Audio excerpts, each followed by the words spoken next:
Kasi kung hindi dumating Kastila noong 1521, hindi tuloy Pilipino. Ano ba kasi yan ng na si Moises ang nag-ano niya na lahat ng mga nanampalataya kailangan tuloy. Sa Diyos galing. Sa Diyos galing kay niya. Abraham, sa Genesis 17, Ah, sa Diyos. Kasi sabi ng Diyos, Abraham, ganito yung kasunduan natin. Bilang tipan, kailangan tuliin ka, pati lahat ng buong sambahayan mo. Andito patuloy si Abraham. Ngayon sinundan ng mga parisyo at mga eskriba na hanggang sa kapanahonan nila. Kung basahin mo yung kasaysayan, pagkapanganak ni Kristo, lipas ng 8 araw, tinuli. Si Juan Bautista, tinuli din. Kaya gusto ng mga parisyo at eskriba ng mananampalataya sa bagong tipan, sa pagdating Kristiyano, sabi ng mga parisyo, ay, itong mga piningaran ni Pablo, kailangan ditong tuliin, mahigpitan dyan. May tuloy mo yung pagbasa, nandiyan mga kasagutan. Diyan, hindi ako sasagot ng hindi rin. Ayan, ang masasabi ko dyan, pagkasilang ng So yan ang paniniwala nila nung una.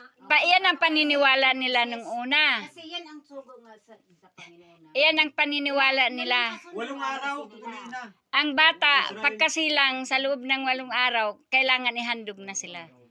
Kung malalaki, kasama ng tuli nun. Sa ngayon, ano pa rin yan ngayon dito? Hindi na. Nandyan. Hindi na yan ang kautusan ng Panginoon.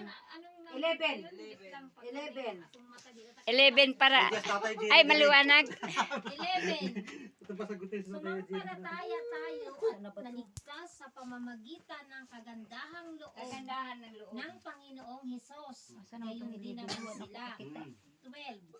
Tumahimik ang buong kapulungan at nakinig sila habang isinalaysay nila ni Bernabe at Pablo ang mga himalang ginawa ng Diyos sa mga hintel sa pamamagitan nila. 13.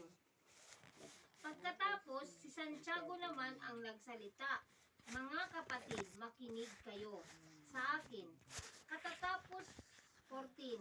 Katatapos pa lamang isalaysay ni Simon ang unang pagkatawag ng Diyos sa mga hintel upang sila rin ay maging bayan niya.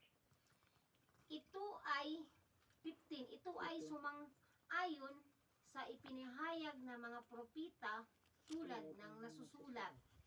Pagkatapos nito, 16. Pagkatapos nito ay babalik ako at muli kong itatayo ang mga bumagsak na kaharian ni David. Muli ko itong ibabangon mula sa kanyang pagkaguho.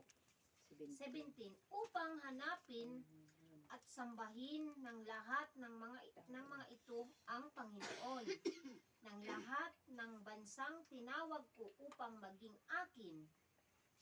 18. Ganoon ang sinabi ng Panginoon na nagpahayag ng mga bagay na ito mula pa noong una. 19.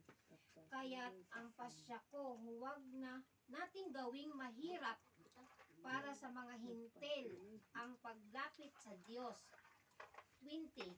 Sa halip, sulatan natin sila at sabihang huwag kumain ng anumang inihandog sa Diyos-Diyusan, huwag makikiapid, huwag kakain ng hayop na binigti, at huwag kakain ng dugo. Dito lang ba, Pastora? Oo, dyan muna. Yan ang masasabi ko.